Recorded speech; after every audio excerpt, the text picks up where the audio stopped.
Welcome back to more Pikmin 3 Deluxe. Last time we defeated the Plasm Wraith and rescued Olimar, so this time we're going over some final topics from the story mode.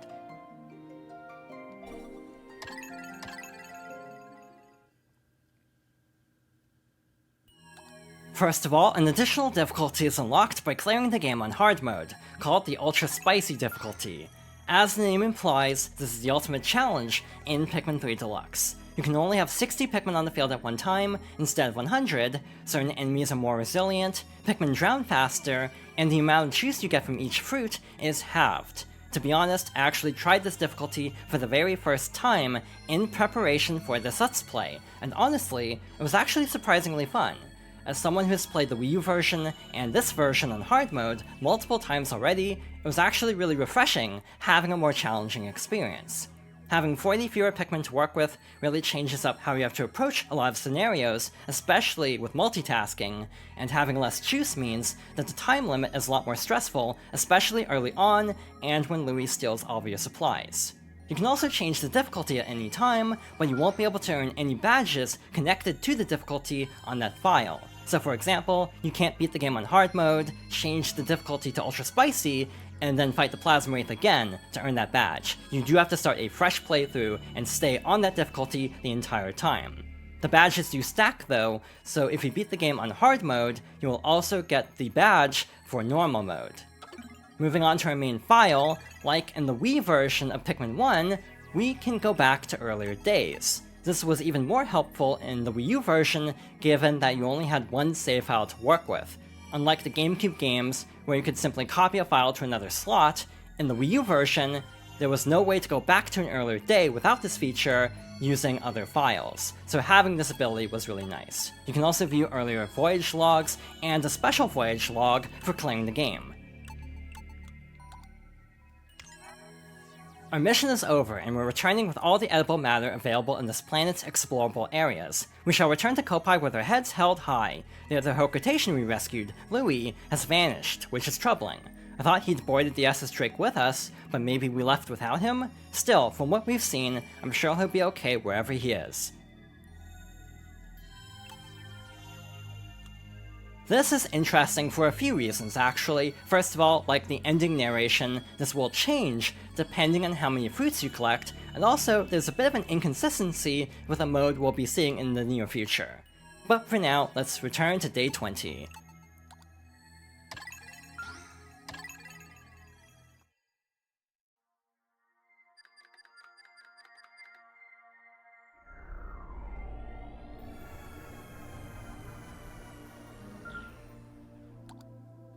Outside of the map, we really didn't see many features of the Cope Pad, so I wanted to go through some of them. One interesting detail is you can actually check the map from the SS Drake, so you can highlight an area and view the map to see if enemies have respawned, and see how much is left in this area without even traveling there, which is really good for planning in advance.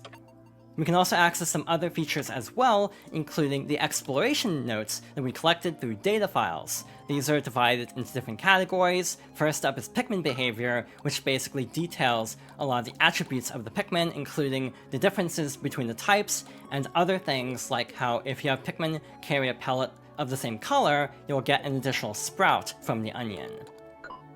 We also have a section dedicated to the controls, which basically detail all the controls. In general, these pop up automatically a lot more, which makes sense because they are more like tutorials than some of the other data files. We also have the section for indigenous life. You might notice that we're actually missing two. These are the two data files from the Plasm Wraith fight, because we had to go back to day 20. We didn't actually collect these yet, so unfortunately, those are not here. These basically detail strategies for the different enemies and other tidbits like how you can hide in certain plants to avoid enemies. Next, we have area hints, which basically detail various exploration hints to get past certain areas, and these are actually kind of interesting, so I do want to go through the ones that we didn't see automatically. What a superb view! What is that over there? I need to get a closer look. Those yellow Pikmin seem to be good at accessing those hard-to-reach places. Quite the discovery. If only I had a little more help other than Louis to get this mechanism going. I really wish the boss would answer us. Just because he's the president of Hokotate Freight doesn't mean he can just be on vacation all the time. Or is that exactly what it means? We discovered the remains of what appears to be an underwater structure. Perhaps we can restore it so that we may cross to the opposite shore. Louis is here, but we would still need someone else's help to do this. We found a snow sculpture in this frozen tundra. It looks like the face of a middle-aged man, one that I know all too well. The more I look at it, the more I think it looks like the president of Hokotate Freight, especially that nose. It seems like two people working together could use this mushroom to reach the other side, but for some reason, Louis and I just can't get our acts together. I wish I had a more reliable partner. Sigh, I wonder how my wife is doing back on Hokotate. In a dark place where I could barely see my own feet, I discovered a familiar plant. If I recall correctly, they're called luminous stemples, and they bloom under a strong light. Is there anything nearby capable of generating such a light? To be honest, I'm actually not sure why all of these don't automatically pop up. I feel like these are vital enough that they should. Also, as a reminder, on normal difficulty, and I'm pretty sure in the Wii U version as well, a lot of the data files would pop up automatically. In the case of the Wii U version, they'd actually show up on the gamepad screen if you're using the Wii U gamepad. Also, as another reminder, a lot of the data files were actually relocated in Deluxe. In a lot of cases, they were moved to more obvious spots, so the locations shown throughout this playthrough only apply to Deluxe specifically. Next up, we have Olimar's log. I think a couple of these also popped up automatically, but again, I do want to go through the ones we didn't see. Cursed at Hokotate's ship. It may once have been a top-of-the-line vessel, but it's now an insult to my piloting. I can't wait to pay off that debt and get back in my beloved SS Dolphin. But that means I need to find something really valuable before I return home. Louis has become even more problematic. All he does is nod or shake his head, and yet he consumes 3 times the amount of food that I do. Not cool, Louis. Not cool.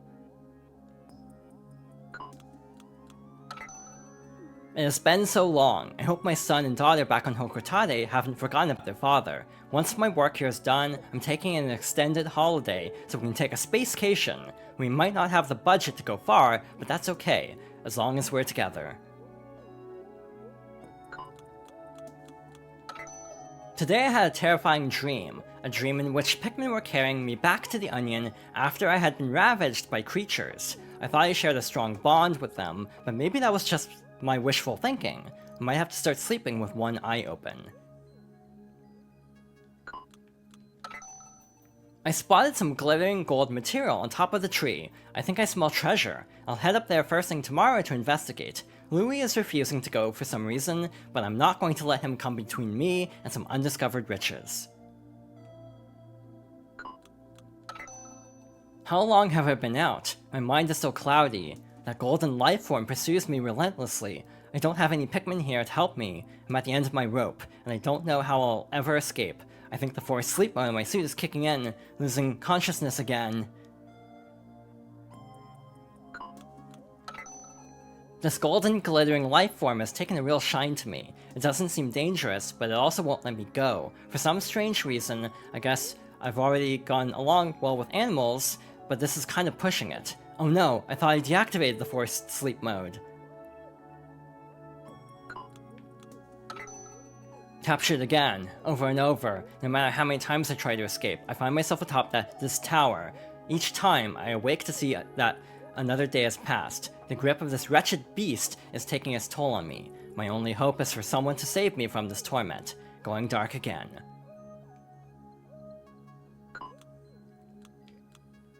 Obviously, these are very interesting to bridge the gap in the story between Pikmin 2 and 3, and also to show how Olimar got captured by the Plasma Wraith. Also, one of the data files is very interesting, though the circumstances are different because of the ship crashing at the end of Pikmin 1 in the bad ending, but the idea of the Pikmin taking Olimar to the Onion actually does echo the bad ending from the first game, so I do feel like that's probably an intentional Easter egg.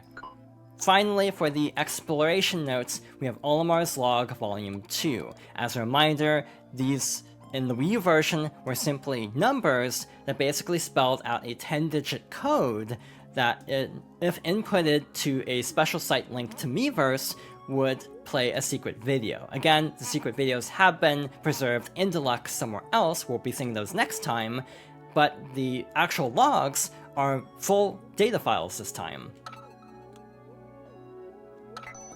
The last time I visited this planet, I brought back so much treasure that it freed my employer from debt, so why did they send me here again? Oh well, nothing for it but to recover that ship as quick as I can. All this time spent on jobs off-world have left me with so little time to spend with my family. I hope my wife and kids aren't lonely without me. We should all go on vacation together when this mission is over. I could use the time off, and they could use the time with me. Now I really can't wait to finish up. While exploring this planet, I often see what appear to be murals. Did the Pikmin draw these? Because they capture each Pikmin's essence perfectly, much more artistically than I would be capable of. I must remember to take photographic documentation. Hi honey, I hope everything's alright. The Kokotade president told me you were going out again. I love that you work so hard for your family, but don't forget to take care of yourself too. The kids and Bulby are all doing fine. Good luck on your mission. Do well and bring home a big bonus.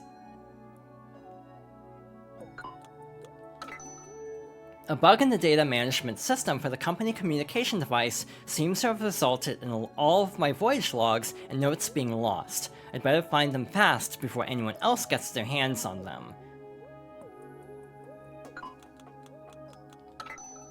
Olimar, found any treasure yet? You've been there so many times and you must know all the good spots for it by now. Why haven't you submitted any assignment reports lately? We need to be kept in the loop. You haven't run into trouble, I hope. Louie and I go way back, but I still don't know him that well. The other day I heard him mutter, "Bulborb, that's a steak," and the bug-eyed Crawmad should be roasted, and it's a deep fry for the bearded imp rat. Where are his priorities? Promise you'll take me on your next adventure. If you don't, you owe me 100 toys. Oops, I completely forgot about that note from my son. This will take a lot of expensive smoothing over once I get home. Papa, you're never home anymore. Do you still live here? Please bring flowers and cake for Mama if you come home. My daughter is growing up so fast. Where did she get the idea that I don't live with them anymore? Then again, I worry that I'm starting to forget my street address. When you take 20 of each type of Pikmin out on an expedition, they'll sometimes sing a cheerful tune. I tried to sing along once, and they all went silent. Guess they didn't appreciate my singing voice. I'll have to practice more during tomorrow's shower. I actually really like these additional notes, given that they hint at Easter eggs, like the hidden murals and the Pikmin singing, and also provide a lot more development for Olimar and his family, who we learned a lot more about in the first two games, but not so much in this game, given that Olimar was mostly out of commission throughout this adventure. Next up, we have a section dedicated to all of the fruits we've collected. To be honest, I don't remember if I've ever looked at most of these, so I do want to take some time to actually read the descriptions. As a scientist and as a food eater, I'm excited about this new source of potential nutrition. I just wish it didn't look like it was covered in pimples. Luckily, the taste of it is like delicious and scrumptious had a baby. Let's gather as many of these as we can. This fruit is so sour that one bite makes my whole face want to climb into my mouth and pull it back out. It's high in Pikmin U, though, so I guess I'll try adding small amounts of the juice to other food. Better food. Yes, the people of Kopai will be thrilled that we found this sweet, entirely delicious food source. They'll adore us forever when we introduce them to this weapon of mass nutrition. There's something compelling about this shapeless fruit with its tiny hat. It's like the fruit is heading to a fancy party full of debonair berries and upscale squashes. As a botanist, I have to say that that party sounds like the cutest thing that ever cuted. The taste of this one takes me back to Auntie B's famous fruit pastries. The pit's pretty big, so there's not a whole lot of juice in there, but maybe someday this pit will grow into a tree in Auntie B's backyard, and then she can taste it for herself. Sweet and totally delicious. This one has quite a bit of Pikmin U. On closer analysis, the white fiber just inside the skin seems to have most of the nutrition, but it's not very tasty. I'll save it for the captain. There's something very charming about all these little beads of juice. It makes me feel like we'll never run out of fruit. The color reminds me of something. Oh, Auntie B's hair. She has such a rebellious streak. This is my favorite so far. It's sweet in this kind of elegant way. Poor Alf can't touch it without getting itchy all over, and the captain's not refined enough to appreciate it. I'll have to make the sacrifice and eat it all myself. I'll season it with my tears. Ha! The fuzzy produce thought it could disguise itself as one of the native creatures, but I'd know the smell of Pikmin U anywhere. Take that, fruit! When we opened this one up, I was curious what we'd find in the funny head at the top of the fruit. Turns out nothing. So it's got a thick skin with a big head that doesn't actually have anything inside. That's why I named it for the captain. Hehe. These little spheres have it all. Smooth skin, delicious juice, a nice smell. They're almost perfect. Except that exact shade of green is the captain's, like, favorite color of all time. He painted his room, his fingernails, and I heard even his dog this color. Blech. It's huge, super juicy, and filled with tons of seeds to take home and cultivate. How is this thing even real? Crazy, we cut this open and it's filled with tiny white flowers, meaning it's not technically a fruit at all. Analysis also indicates that it won't be ripe very long before it starts to rot. I think I'll save this one for the captain. This fruit's flesh is soft and pale yellow. It's juicy and has a sweet sour flavor. I must also note that it's shaped almost exactly like a baby's bottom. While the scientific merit of this observation is debatable, the adorability is not. Ack, sour, so sour. I feel like my taste buds have been sucker punched. We can't afford to waste edible fruit, but this one will need to be pickled or something before anyone would willingly eat it. On the plus side, I'll never forget that face Alf made. Aha, this furry little fruit tried to hide itself under a veil of camouflage and fuzz, but I won't be fooled. Tell me, Miss Fauna, if you are indeed animal and not vegetable, where are your legs? Checkmate, fruit. Look at the colors, it reminds me of the time I melted all my crayons and tried to combine them together into a super crayon. I really thought that would work. Anyway, Alf doesn't like the smell of this fruit, but he doesn't have a sophisticated nose palate like I do. This was a bit of an emotional roller coaster for us. We were lured in by the sweet scent, but when we cut it open, it was infested with huge insects. Alf fainted, poor thing. Then I realized that the insects were seeds. Yay, Alf will wake up eventually. This specimen has a sweet flavor and a soft texture, kind of like my Auntie B. The shape reminds me of her nose, too. So elegant, so glamorous. She's the envy of the family with that nose. I miss my aunt. I want to go home. That smell! I can't tear my nose away from that smell. I dive right in and start eating, but something about this name the computer supplied makes me just a touch suspicious about what's going on inside this thing. Even though it looks like one of the monstrous beasts that this planet has so many of, this fruit has a light flavor and tons of seeds. It'll be a great food source back home, if the people don't run away from it in terror. Once you get past the tough, cratered exterior, this fruit has a refined, almost delicate flavor. It kind of reminds me of the captain, except he's all exterior. Huh, looks like a reptile doing its best impression of pudding. Doesn't seem very fruit-like at all. Not much juice, not sweet, high fat content. Tasty, I guess, in an odd way. I just hope it wasn't a poisonous reptile. I must admit, when I saw this fruit's star-like shape, it seemed like destiny. 3 explorers going to the stars to find fruit and coming back with fruit that looks like stars. What could be more fitting? Then you tasted it, and it was only okay. Kinda sour. Bummer. This one's sour but smells really nice. I wonder if the juice would work as a deodorant. I also wonder if we can spare a little for the experiment. Finally, I wonder if the captain would notice if I doused him in it while his back was turned.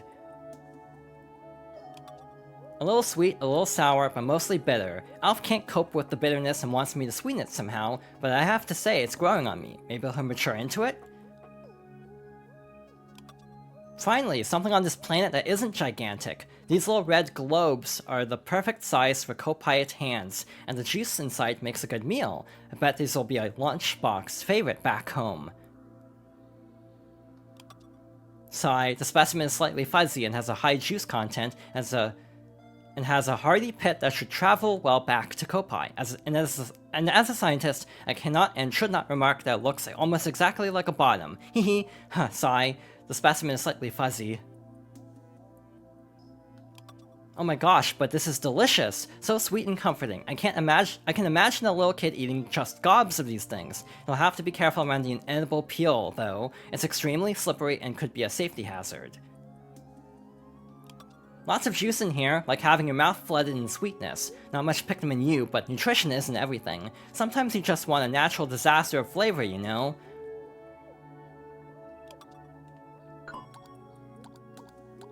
It is nice to have a little bit more development for Brittany as well through these fruit files, like learning about her aunt and her thoughts on her crew, and like how Alf doesn't like bitter foods and things like that. And also this does note the amount of juice you get from each one and the amount of Pikmin needed to carry each one, also the total number as well.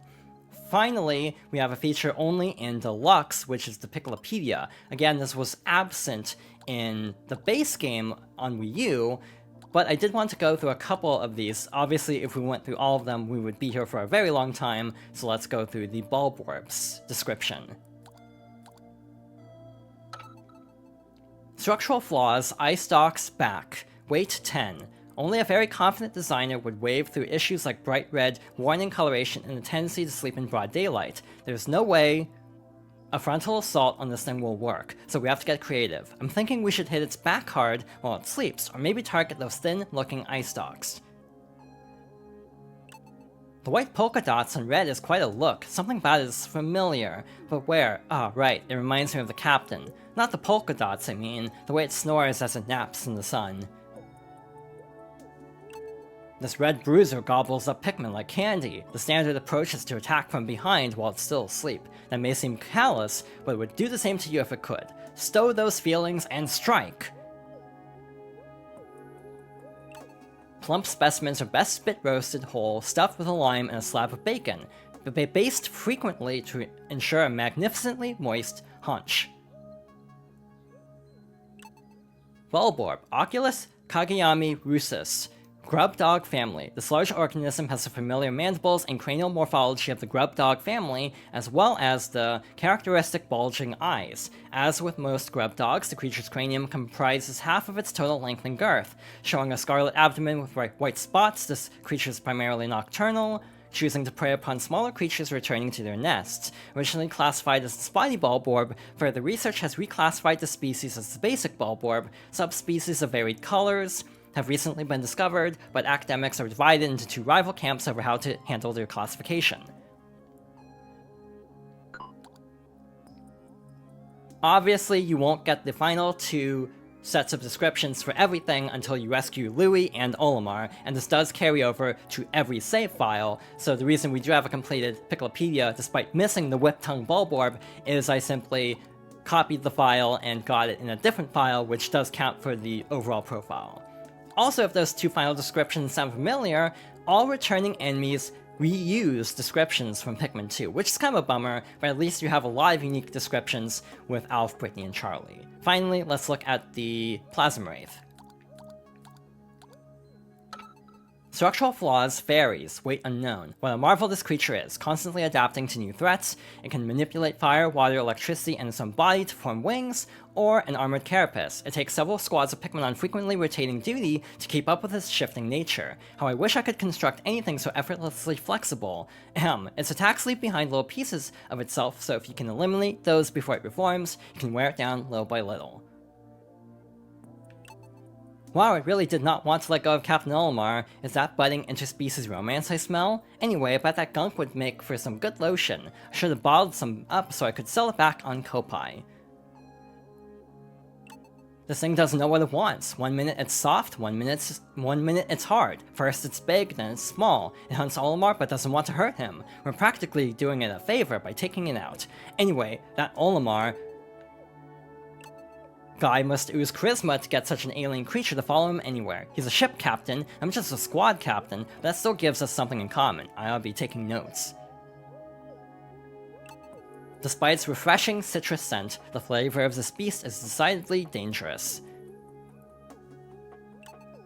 Plasm Wraith, unknown species, unknown family. This unusual lifeform consists of an amorphous body around a hard cubic core. The body can shift not only into different shapes, but into different substances. It reminds me very much of the Water Wraith, and at first I wondered if it was also an ectoplasmic incarnation. However, enough others have seen and encountered it to dispel this theory. The creatures living near the Plasm Wraith must be formed from its gelatinous substance, since they all liquefy upon its death. It's not clear what purpose they serve for the Wraith. It's currently unknown what caused the hole in its torso, some sort of manifested psychic wound, but the search for this cause may lead us down the path to unraveling the history of evolution on this planet.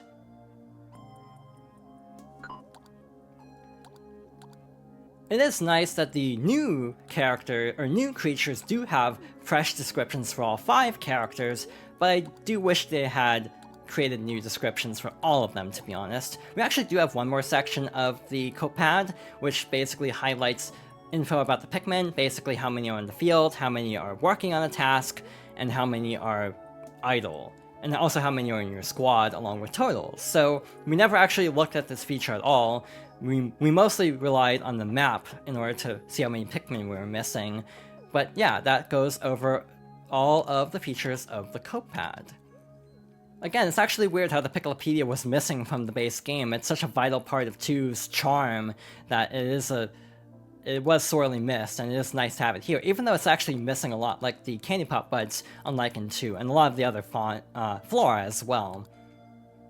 One final thing I wanted to mention is, obviously with talking to the various captains, or to the various crew members, there are a ton of conversations that we never saw, and to be honest, it would take forever to get through them all. A lot of them are really interesting, so if you play this game on your own time, I highly do recommend going through as many as possible, because a lot of them do reveal a lot of character development and trivia about the characters. Like for example, with Alf, Brittany, Charlie, and the ship being the Drake, also the name of his grandfather, you have A, B, C, D, but apparently Charlie also has a pet duck that is named Elizabeth, which also adds E to this little alphabet naming convention for the Copite characters, so that is also very charming. But with that, I think that takes care of most of what I wanted to talk about with the campaign, so we are going to move on to Olimar's assignment.